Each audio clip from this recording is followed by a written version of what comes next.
Hello everyone. Welcome to Healing Outside the Box. My name is Jean Tiberio, and I'm a nutritionist and a wellness coach. This week I'm bringing you episode 197, and I'm calling it The 411 on Carb Cycling. But first, I want to follow up on last week's episode about music and the brain, because I had a strange dream a few nights ago, and I'm normally not someone that tries to make sense out of my dreams, but I'll let you be the judge. So if you have some idea what this dream is all about, feel free to comment in the comments section. Oh, that's on my website, healingoutsidethebox.com. Here it is. I had a dream that I went to a concert with Michael Jackson. Yes, the Michael Jackson. And I know he's among the dearly departed, but not apparently in my dream. So anyway, he and I guess glove and all, I'm not sure I remembered that part, go to a concert. Don't know what type of concert, but we're in the car driving towards the concert, and suddenly we notice that there's a house on fire. And Michael Jackson gets out of the car, he was driving I guess, and he runs towards the fire and helps the people in the fire somehow. Then he gets back in the car, puts it in drive, and we continue to the concert. So we take our seats, and other people are taking their seats. And I remember a couple had to scoot past us because we were on the aisle and their seats were inside. And the couple was passing by Michael Jackson and said, "Oh, hey, you're Michael Jackson." And he said yes, and they said, "Oh, nice to meet you." And they just kept on going towards their seats. Not that much of a big deal, I guess. Even though, as we know, he's among the dearly departed. Now, I find this a bit odd since I'm not necessarily a big Michael Jackson fan. And yes, I understand that he was a tremendous talent. But I was generally into more folk rock in the 80s. I followed people like Tracy Chapman. So why we decided to go to a concert together, I do not know. But anyway, there it is. If you'd like to evaluate the meaning of my dream, well, you go right ahead. Maybe it's just that I've been thinking and writing about music lately. Enough about that. Back to carb cycling. Carbohydrate cycling is a diet plan often used by athletes to combine their goals of a leaner body with their goal of optimal food for fuel during exercise. The two diets that are generally cycled are the ketogenic diet for weight loss and a carbo-loading diet to build energy for athletic training or an athletic event. For example, you could do low carbs when you're at work and at your desk all day, and then do high carbs on the weekends when you spend a couple of hours at the gym or doing some jogging, hiking, etc. In theory, this sounds like it would be the best of both worlds. But let's jump in and take a look at this in depth. First, let's define the terms. Ketogenic diet. Now, if you just simply want to know more about the keto diet, I did a podcast episode on this recently. It was episode 191, and I'll give you a link in the show notes. Or you can just later on go to my website, healingoutsidethebox.com, and search for episode 191. Basically, a ketogenic diet is a very low carbohydrate, high protein, high fat diet plan. The goal is generally no more than 50 grams of carbohydrate on any given day. The point is to put your body in a state of ketosis, which takes about 2 to 3 days. However, you don't have to go into a state of ketosis if you just want to eliminate starchy foods and keep your calories down. And by this, I mean that you would have to watch the portion sizes of your fatty meats and fried foods, and also soda. So that's a low-carb keto diet. The ketogenic diet was originally put together to treat patients with epilepsy. It's based on the fact that you require a minimum amount of about 100 grams of some kind of carbohydrate for your brain to function normally. Without carbohydrate, your body will burn fat furiously from both food and energy stores, in other words, your fat tissue. This cycle that breaks down fat into energy starts running at full capacity. Ketones are produced from the incomplete burning of fat in your liver, These ketones can be used by your brain and other organs for energy. The point of this keto diet is to put your body into a state of ketosis, and that means that your body will burn fat stores for fuel. To get into ketosis, your carbs need to be limited to a bare minimum, as I described above. This means no pasta, breads, rice, oatmeal, cereals, certainly no soda or juice drinks, nothing that's defined as a grain. This also means no simple sugar, even from a natural source like honey. Here's my opinion about all of this. Short term, it will result in weight loss, no doubt about it. But diets that ask you to eliminate a food group usually don't work long term. Again, it will result in rapid weight loss and help normalize blood sugars in obese diabetics. The maximum weight loss generally occurs in the first 8 weeks, and then it levels off. Because this diet is unrealistic to maintain over a series of years, people go off the diet and generally gain all of the weight back. When clients tell me that they plan on starting the new year by eating no starch, I don't want to tell them that they can't do that, but I'm compelled to tell them that it may backfire for a couple of reasons. The first, as we've mentioned, is that going on a diet implies that there will inevitably be a coming off of the diet. If we seriously deprive ourselves of calories, or more specifically carbohydrates in this case, our bodies will think that we are fasting. When we start eating our usual foods again, we will then gain the weight back on fewer calories because our metabolic rate has dropped, and it drops as a response to the fasting hormones that were triggered. The second reason is that eliminating a food group implies that all foods fall into a good food or bad food category.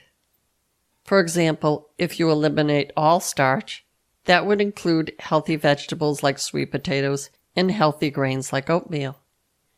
According to recent science, and it's not just me, the healthiest diet overall is a Mediterranean-type diet. This diet includes a variety of whole foods, mostly plants, with nuts and seeds, olive oil, lean meats, and fish. Whenever possible, and as your budget allows, organic is best. If you have gastrointestinal problems that seem to be triggered by one particular type of food, it's always best to seek the advice of a nutrition professional. Now, what's a carbo-loading diet? This is a high carbohydrate diet used by athletes in order to increase their glycogen stores in their muscles and liver prior to an athletic event. It could also be called a training diet. Whether you're jogging, which is long-term aerobic exercise, or weightlifting, which is muscle-building anaerobic exercise, you'll need glucose and fat burning in order to have an optimal metabolism for either type. For example, if you're planning a marathon, you may want to rest and eat lots of banana bread, pasta, etc. Now, when you're engaged in intensive exercise for shorter periods, stores of glycogen in your muscles and liver break down to glucose, and that also gets burned in addition to the fat stores. For just recreational activity, all of this carbo loading would not be necessary because you can get your existing energy stores to work just fine, say if you're walking or playing golf. Now, carbo loading is done during the week of a high endurance activity. Generally speaking, that is. 1 to 3 days before the event, you would increase your carbohydrate intake to about 8 to 12 grams of carbohydrate per kilogram of body weight. For example, say you weigh 70 kilograms. By the way, 1 kilogram equals 2.2 pounds, so a 70 kilogram person would weigh 154 pounds. Now say you want 10 grams of carbohydrate for your 70 kilogram body weight. You would want to be eating 700 grams of carbohydrate for your carbo loading days.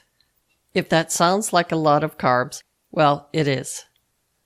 You may want to start with about 7 grams of carbohydrate per kilogram, or about 490 grams of carbohydrate. The experts also recommend that you might scale back your training for 3 to 4 days before the event.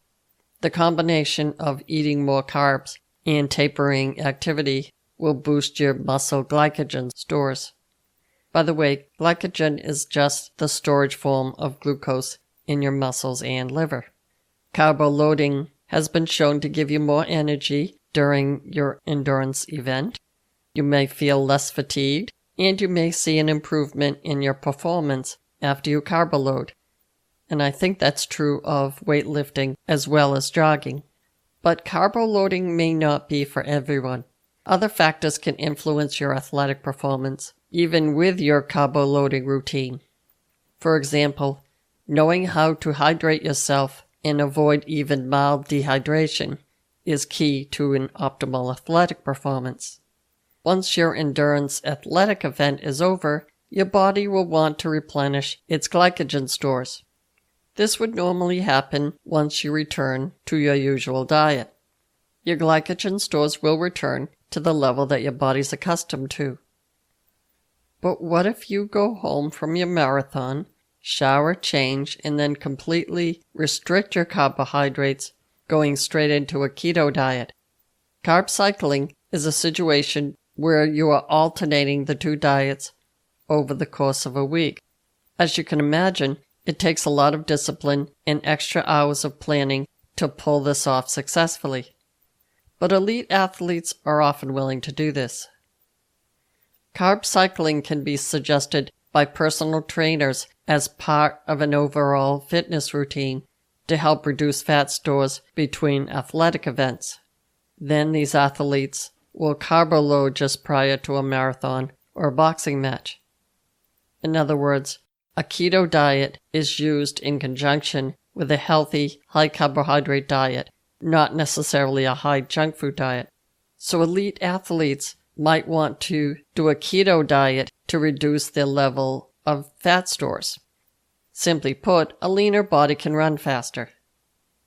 Because carbs act as fuel when your body is exercising, eating a large amount of carbs just before your event makes sense. This diet plan sounds like it would be the best of both worlds. Carb cycling can be put together a number of ways, but it usually involves having low days of carbs, moderate days of carbs, and high carb days. Of course, that's going to vary according to whether you're a marathon runner or a boxer. Although it's most common in the fitness world, carb cycling can also be used as a straight fat loss regimen. And some people prefer carb cycling to a recent trend called counting macros. By the way, macros are just macronutrients. In other words, protein, carbohydrate, fat. Dietitians can categorize a diet this way. For example, a 30-40-30 diet is something like a Weight Watchers diet. This means that 30% of the calories come from protein, 40% of the calories come from carbohydrate, and 30% of the calories come from fat. So someone wanted to write a diet book and decided to use counting macros as a buzzword and spun it into a new idea. So let's say you want a 1,400 calorie diet. You will lose weight on that.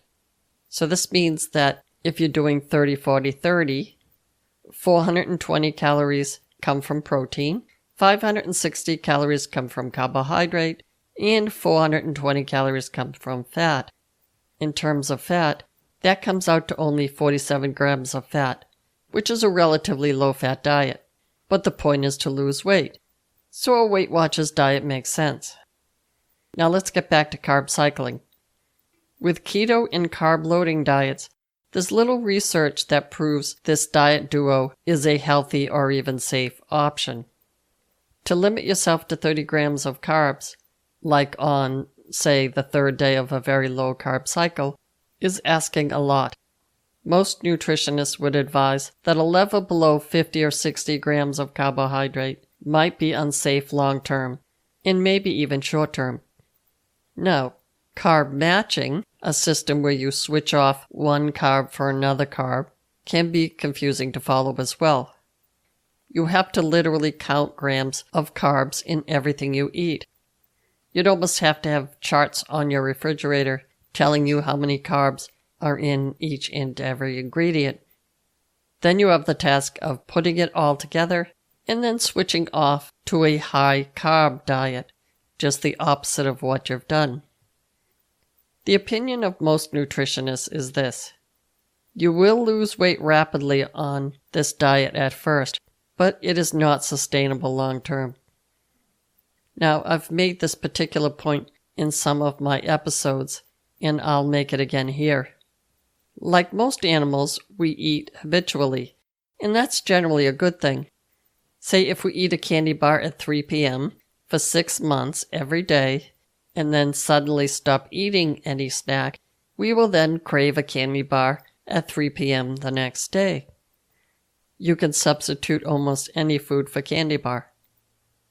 So drastic changes in our eating behavior, like eliminating a food group, will result in cravings.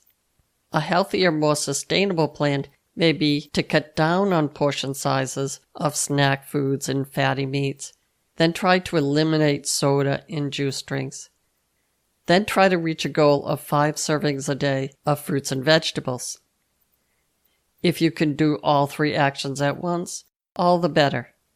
But do what is realistic for you. Once you've maintained a healthier eating plan for, say, at least a month, you will increase your chances of making this a habit. And as we all know, habits are hard to break.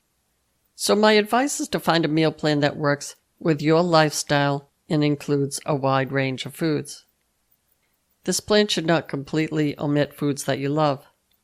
And perhaps most importantly, this plan should be one that you can live with indefinitely. That's all I have for you today.